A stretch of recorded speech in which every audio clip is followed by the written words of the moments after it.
이란 보리맥자를 써서 보리를 추수하는 절기라 그런 뜻입니다.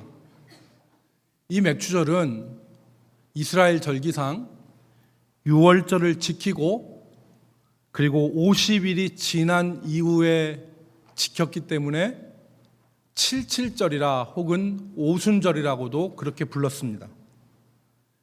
출애굽기 34장 22절에 보면 77절 곧 맥추의 초실절을 지키고 새말에는 수장절을 지키라 그랬습니다. 그러니까 이 이스라엘에서는 이 맥추절에 보리뿐만 아니라 밀도 수확하였는데 추수하였는데 그래서 이 맥추절은 첫 수확, 그러니까 감사의 절기였습니다. 단순히 농경사회적 의미만 이 맥추절이 가지고 있는 것이 아니라 오늘 우리 성도들에게는 구속사적인 의미를 가지고 있습니다. 구속의 의미를 가지고 있습니다. 왜냐하면 구속의 의미 첫 번째는 우리들이 구원의 백성이 된 것에 대한 감격과 기쁨을 확인하는 것이 이 맥추절입니다. 우리가 하나님의 구원받은 백성이라는 것을 확신하는 감격과 기쁨이 있는 절기예요. 왜 그러느냐? 여러분 레위기 23장 15절 이하에 보면은 그 6월절 안식일이 지난 첫날 이삭을 한 다발 갖다가 여호와 앞에 드렸습니다. 첫 이삭을 드린 거죠. 6월절 지난 안식일 다음 날. 근데 이 첫 이삭은 무엇을 의미하느냐? 우리의 구원의 근원과 첫 열매가 되시는 예수 그리스도를 의미하는 거예요. 이 첫 단은. 그래서 우리의 예수 그리스도가 부활의 첫 열매가 되셨다고 고린도후서에서 말씀하시는데 우리 구원의 첫 열매로서의 예수님께서 6월절 다음 안식일 다음 날 드려졌어요. 그리고 그 첫 이삭이 드려진 다음 50일째 되는 날 밀과 보리의 추수로 새 소재를 하나님 앞에 드렸습니다. 이 50일이 지난 밀과 보리의 추수는 무엇을 의미하느냐면 예수 그리스도를 믿고 따르는 성도들을 의미합니다. 이 성도들이 첫 열매가 되시는 예수 그리스도를 따라 열매 맺는 것을 기념하는 절기가 맥추절, 오순절, 칠칠절입니다. 그러므로 맥추절은 단순히 보리를 수확하는 절기로서 우리가 의미를 부여하는 것이 아니라 하나님 안에서 선택받은 내가 구원의 근원이신 예수 그리스도를 따라 구원의 백성으로 되어진 구원의 백성으로 열매 맺혀지는 이 감격과 기쁨을 확인하는 것이 바로 이 맥추절의 의미입니다. 두 번째 이 맥추절은 우리의 구원의 보장으로 성령이 임하신 기쁨의 절기입니다. 이 맥추절을 오순절, 칠칠절이라고도 하는데 예수님이 부활하신 이후에 제자들이 40일 동안 예수님과 지내고 예수님이 승천하신 이후에 열흘 동안 마가의 다락방에서 힘써 기도했습니다. 그 열흘째 되던 때 하늘에서 성령께서 제자들에게 임하셨습니다. 이걸 우리는 오순절이라 그랬는데 이 성령이 왜 주어졌느냐? 우리의 구원을 보증하는 하나님의 선물로 주어진 것입니다. 여러분 고린도후서 1장 21절과 22절 말씀을 우리 한번 같이 읽겠습니다. 고린도후서 1장 21절과 22절입니다. 우리를 시작. 우리를 너희와 함께 그리스도 안에서 굳건하게 하시고 우리에게 기름을 부으신 이는 하나님이시니 그가 또한 우리에게 인치시고 보증으로 우리 마음에 성령을 주셨느니라. 아멘. 우리의 구원의 보증으로 성령을 주신 날이 맥추절입니다. 그러므로 오늘 우리가 하나님의 백성들로서 예수 그리스도를 마음에 영접하고 입으로 시인할 때 우리 가운데 있는 성령께서 우리의 구원을 보장하시는 것입니다. 그러므로 맥추절은 그냥 한 해의 절반을 지내놓고 하나님 앞에 그냥 형식적인 헌금을 하는 날이 아니라 우리가 하나님 앞에 구원받은 백성이라고 하는 감격과 기쁨을 확인하고 우리 가운데 임하시는 성령으로 말미암아 우리의 구원이 보장되어 있음을 확신하는 그런 의미 깊은 날이라는 것을 여러분 알고 누리고 지내시기를 주의 이름으로 축복합니다. 마지막 세 번째, 이 맥주절은 우리에게 영원한 안식이 남아 있음을 깨닫게 하는 절기입니다. 영원한 안식이. 여러분, 이스라엘 절기 가운데 보면 이 맥주절, 오순절 다음에 진짜 추수인 포도, 감람나무를 추수하는 진짜 추수의 절기, 그 수장절, 장막절이 남아 있습니다. 그래서 우리에게 들어갈 영원한 안식이 남아 있고, 그래서 이 남은 날들을 두렵고 떨림으로 살아야 될 것을 각오하는 절기가 바로 이 맥주절입니다. 다 된 것이 아니구나. 우리에게 이루어야 될 구원이 있고 우리에게 들어가야 될 영원한 안식이 있는데 우리가 이 땅에서의 삶을 두렵고 떨림으로 하나님 앞에 살아야겠다는 믿음의 결단을 하는 날이 바로 이 맥주절입니다. 이 신앙적인 의미를 우리가 되새기면서 이 맥주절을 보내기를 주의 이름으로 축복합니다. 이제 본문으로 넘어가겠습니다. 오늘 우리가 읽은 말씀은 제 3계명입니다. 여러분, 제가 그런 말씀을 드렸죠. 이 계명은 하나님께서 우리를 올가매기 위해서 주신 속박이나 어떠한 장애가 아니다. 하나님이 우리에게 자유를 주시기 위해서 주신 생명의 계명이라는 것을 말씀을 드렸습니다. 그래서 이 계명을 지킬 때 우리 가운데 참된 자유를 누리고, 이 계명을 지킬 때 이 계명이 우리의 삶에 무엇이 된다? 울타리가 된다 그랬습니다. 이 계명을 지키는 것이 얼마나 복된 일인가. 그래서 오늘 3계명은 여호와 이름을 망령되이 일컫지 말라는 말입니다. 여호와 이름을 망령되이 일컫지 말아라. 두 번째 덧붙여지는 것은 여호와의 이름을 망령되게 일컫는 자를 죄 없다 여기지 않겠다 말씀하셨어요. 죄 있다는 겁니다. 여호와의 이름을 망령되게 일컬으면 그것이 죄가 된다는 말입니다. 우스갯소리로 보스톱을 치면서 패를 던질 때 주의 이름을 부릅니다. 그리고 화투장을 뒤집을 때 맞게 해달라고 주의 이름을 부릅니다. 여러분, 패를 이렇게 들고 있다가 하나를 던져요. 그래서 뒤집어요. 그때 주의 이름을 부르는데 이게 여호와의 이름을 망령되게 부르는 것이냐? 제가 즉답은 피하겠습니다. 여러분, 설교를 들으면서 생각을 해보십시오. 여러분, 망령되다는 말은 요즘에는 잘 사용 안 합니다. 그런데 국어사전적인 의미는 늙거나 정신이 흐려서 말이나 행동이 정상에서 벗어난 것을 망령되다 말합니다. 늙거나 정신이 흐려서 말이나 행동이 정상에서 벗어난 것. 요즘 얘기로 하면 치매 걸렸다 그럽니다. 옛날은 망령 들었다 그랬습니다.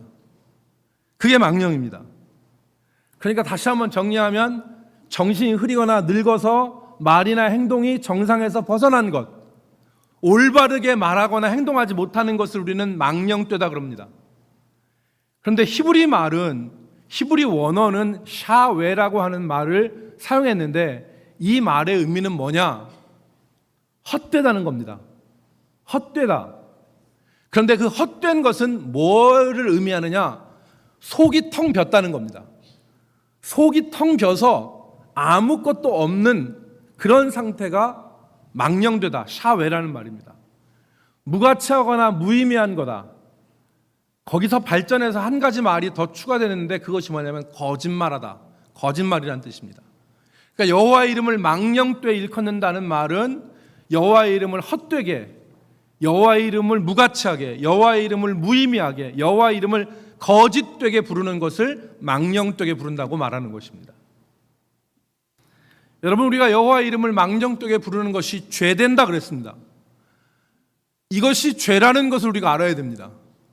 그런데 여호와 이름을 망령되게 부르는 것을 우리는 두 가지로 생각해 볼 수 있는데, 첫 번째로는 예배 가운데서 우리가 드리는 예배 가운데서 여호와의 이름을 망령되게 부를 수 있습니다. 여러분, 우리가 새롭게 하소서라고 그런 이 신앙 목표를 가지고 새해를 시작했는데 여기 4가지 실천 목표가 나와 있습니다. 말씀을 읽는 기쁨, 영혼을 품는 수고, 교회를 세우는 보람, 주께 드리는 기쁨, 감사, 이건데, 그래서 우리 성도들이 하나님의 말씀을 읽었어요. 많이 읽습니다. 여러분, 성경을 읽다 보면 여호와의 이름을 불렀다라고 하는 말이 여러 번 나옵니다. 여러 번 나오죠. 그죠? 여호와 이름을 불렀다. 근데 가장 성경의 최초로 여호와의 이름을 불렀다는 말이 어디에 나오느냐? 창세기 4장 26절에 나옵니다. 창세기 4장 26절에 여러분 보면 셋도 아들을 낳고 그의 이름을 에노스라 하였으며 그때 사람들이 비로소 여호와의 이름을 불렀더라 그랬습니다. 여기 여호와의 이름을 불렀다 그랬습니다. 전후 내용을 여러분 이해하면 가인과 아벨이 제사를 드렸는데 가인이 아벨을 쳐 죽였어요. 아벨이 죽었습니다. 그때 하나님이 셋을 태어나게 하셨는데 셋의 아들이 누구냐면 에노스예요. 이때 에노스 때에 비로소 사람들이 여호와 이름을 불렀다 그랬는데 여기서 여호와 이름을 불렀다는 얘기는 예배를 드렸다는 얘기입니다. 예배를 드렸다. 뒤로 좀 넘어가서 창세기 13장 4절 말씀에 보면 아브라함이 여호와의 이름을 불렀다는 말씀이 나옵니다. 창세기 13장 4절에 보니까 아브라함이 베델과 아이 사이에 거주하면서 거기서 13장 4절에 보니까 그가 처음으로 제단을 쌓은 곳이라 그가 거기서 여호와의 이름을 불렀더라 그랬습니다. 여기서 여호와 이름을 불렀다는 것은 확실합니다. 뭘 의미합니까? 아브라함이 단을 쌓고 여호와 하나님 앞에 예배드렸다는 얘기입니다. 조금 더 뒤에 가면 한 구절이 더 나옵니다. 창세기 21장 33절에 보니까 아브라함이 브엘세바에서 에셀 나무를 심고 거기서 영원하신 여호와의 이름을 불렀으며 라고 했습니다. 여기 여호와의 이름을 불렀다는 것은 용례로 바라본다면 여호와의 이름을 부르다는 얘기는 예배했다는 얘기입니다. 그러니까 여호와 이름을 망령되게 부르지 말라는 얘기는 헛된 예배, 무의미한 예배, 거짓으로 드리는 예배를 하나님 앞에 드리지 말라는 의미로 해석할 수 있습니다. 예배를 드리면서 마음은 딴 곳에 가 있는 거예요. 아까 헛되다는 말이 무슨 말이라고 했습니까? 텅 비어있다고 그랬습니다.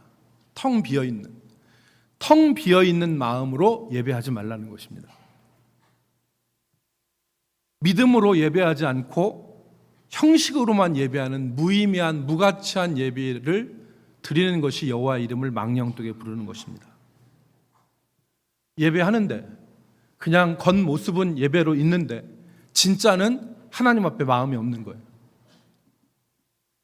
여러분 시편 29편 2절에는 우리가 잘 아는 말씀이 기록되어 있습니다. 시편 29편 2절에는 여호와께 그의 이름에 합당한 영광을 돌리며 거룩한 옷을 입고 여호와께 예배할지어다 그랬습니다. 합당한 영광을 돌리라는 겁니다. 그의 이름에 합당한 영광을 돌리고 거룩한 옷을 입고 여호와께 예배할지어다. 여러분 예배 시간에 다른 생각하거나 예배 시간에 하나님 앞에 영광을 돌리지 않거나 예배 시간에 가인처럼 예물을 드렸지만 믿음으로 드리지 않다거나 예배 시간에 죄송한 얘기지만 핸드폰을 만진다거나 핸드폰으로 열심히 무슨 작업을 한다거나 심지어는 핸드폰으로 게임을 하는 거, 이거는 여호와 이름을 망령되게 부르는 것입니다. 다시 생각해 봐야 될 문제입니다. 다시 생각해 봐야 될 거예요. 예배라는 것이 실용적 가치를 추구하기 위해서 드리는 거 아니에요. 여러분 바쁜데 우리가 뭐하러 여기 와가지고 1시간 앉아 있습니까? 실용적이라고 한다면 여기서 예배하면서 여러분 여기 와서 컴퓨터 가지고 와가지고 워드 프로세서 작업하면서 예배 설교 들어도 예배 설교 다 들어요. 그런데 왜 우리가 예배할 때 하나님께 집중하냐면 예배는 실용적 차원에서 드리는 게 아니거든요. 하나님 앞에 나 자신을 제물로 드리는 것입니다. 온전한 제물이 되어야 되는 것이죠. 여러분, 우리 개혁교회의 예배 모범을 정의한 웨스트민스터 예배 모범에는 이렇게 가르칩니다. 하나님의 공중 예배를 위해 회중이 모일 때 사람들은 그들의 마음에 미리 예비하고 모두 나와서 참석한다. 게으름이나 여타한 개인적인 모임을 구실로 공중 예배에 빠지지 않도록 한다. 나와야 된다는 거예요. 여러분, 정신을 한번 차려서 들으십시오. 공중 예배가 시행되는 동안 모든 사람들은 예배에만 전적으로 집중하며 인도하는 목사가 낭독하거나 인용하는 것 외에 다른 것을 읽지 않도록 한다. 귓속말이나 의논, 인사 혹은 다른 사람이나 이제 막 들어선 사람에게 인사하는 행위를 더욱 자제한다. 성도가 교제하는데 얼마나 귀한 거예요? 그런데 이 예배가 하나님 앞에 망령되게 드려지지 않기 위해서 사람이 예배하는 가운데 들어왔다 하더라도 그 사람에게 인사하는 것도 자제하라는 거예요. 물론 이것을 기계적으로 지킬 필요는 없습니다. 왜냐하면 성도가 왔는데 눈을 마주쳤어요. 그런데 이것에 매여서 인사하지 말라고 했지 해서 싹 외면하면 그 사람 시험 듭니다. 눈이 마주쳤을 경우에는 가벼운 눈인사를 할 수 있지만 그 주된 목적은 무엇입니까? 하나님께 예배하는 것을 흐트러뜨리지 않도록 주의하라. 왜냐하면 새로운 사람이 왔다고 해서 한 사람이 벌떡 일어나서 아이고 오셨습니까? 악수하고 한다면 예배가 방해될 거 아닙니까? 그러니까 그 인사하는 것 자체를 자제하라. 본질은 어디에 있습니까? 인사하는 것 자체를 금하는 데 있는 것이 아니라 하나님 앞에 집중하여 예배하라는 것에 있습니다.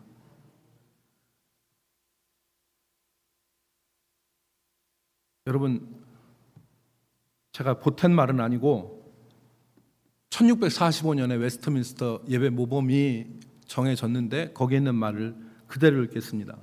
또한 멍하게 다른 곳을 바라본다거나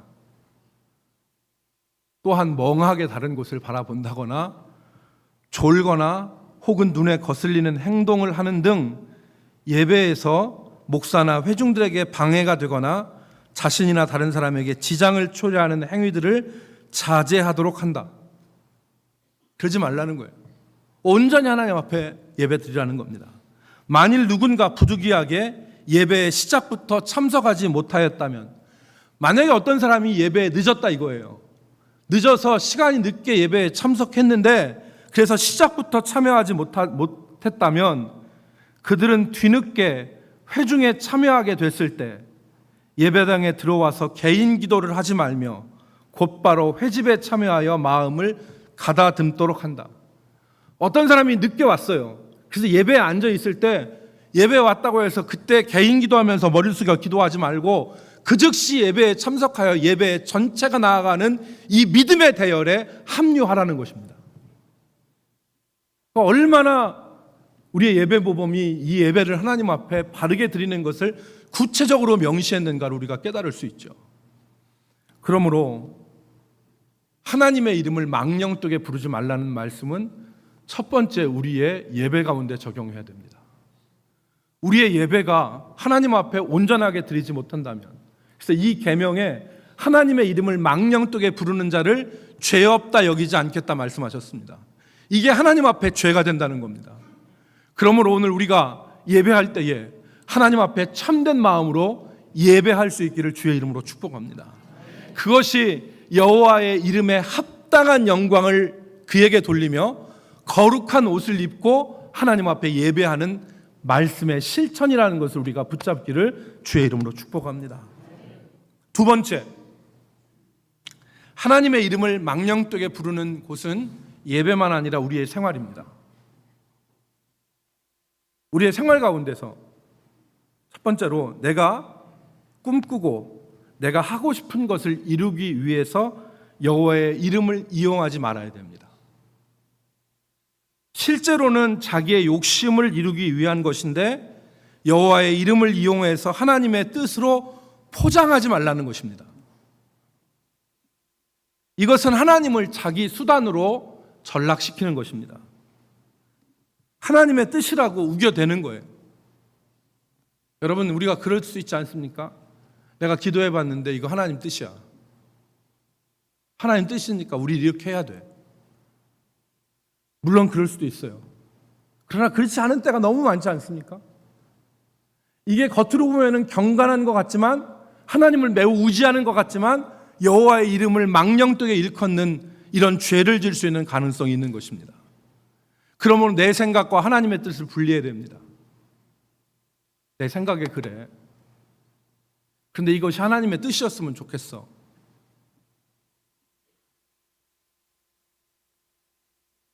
여러분, 감리교의 창시자인 요한 웨슬레이 시대에 18세기에 웨슬레이와 함께 영국 사회를 변화시킨 설교자가 한 사람이 있었습니다. 그 사람의 이름이 조지 휘필드라는 사람입니다.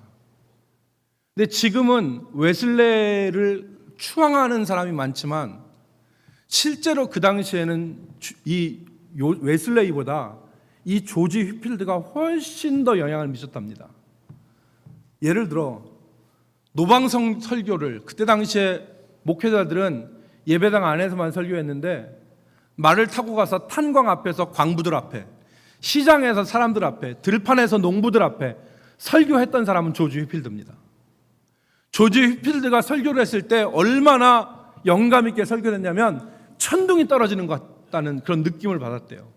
그런데 조지 웨슬레하고 이 조지 휘필드하고 요한 웨슬레하고 조지 휘필드하고 존 휘필드하고 조지 휘필드하고 구분을 했을 때 지금 영향력은 요한 웨슬레가 훨씬 큰데 두 가지 이유 때문이라고 그럽니다. 하나는 조지 휘필드는 사람들 조직을 안 했대요. 웨슬레이는 메소디스트라고 해서 감리 교도들을 세워가지고 그들을 조직화해서 후대 사람들이 웨슬레이를 추앙해서 다 높였는데 휘필드는 그걸 하지 않았습니다.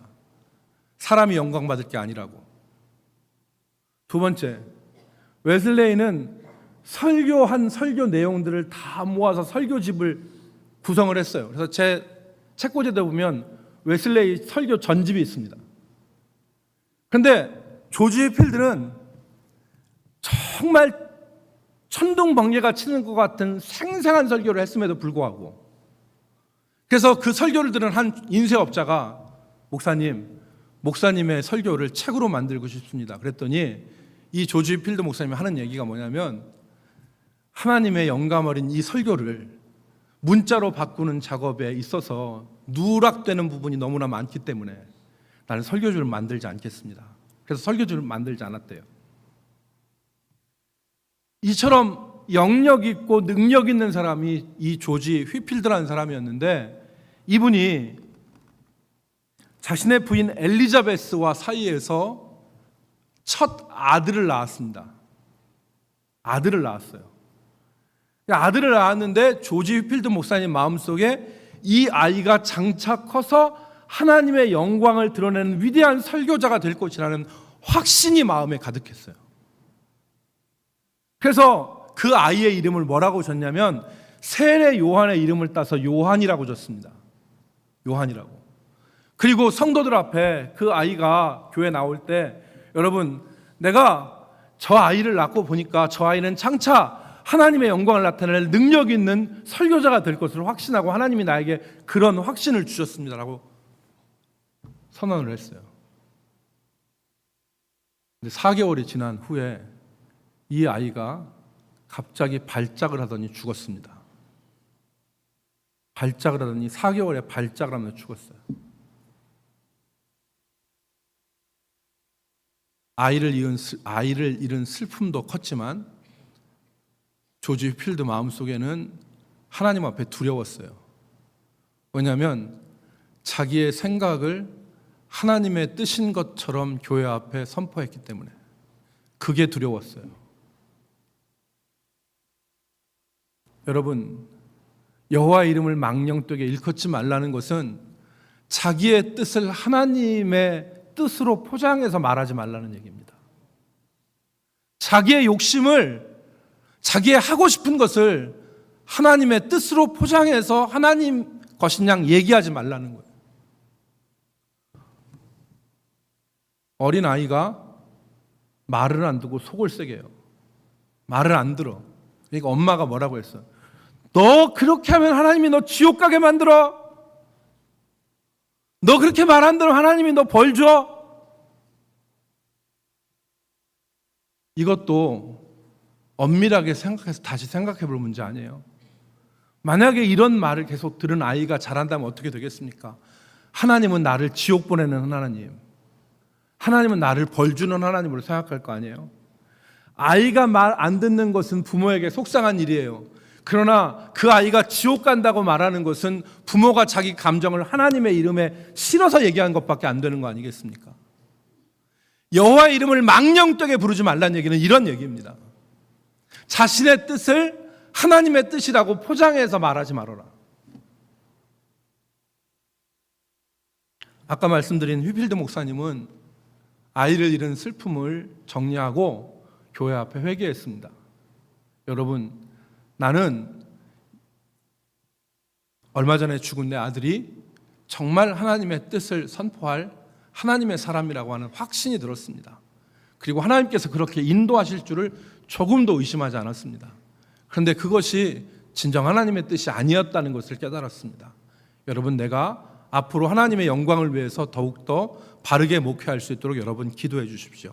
이렇게 회개했다고 합니다.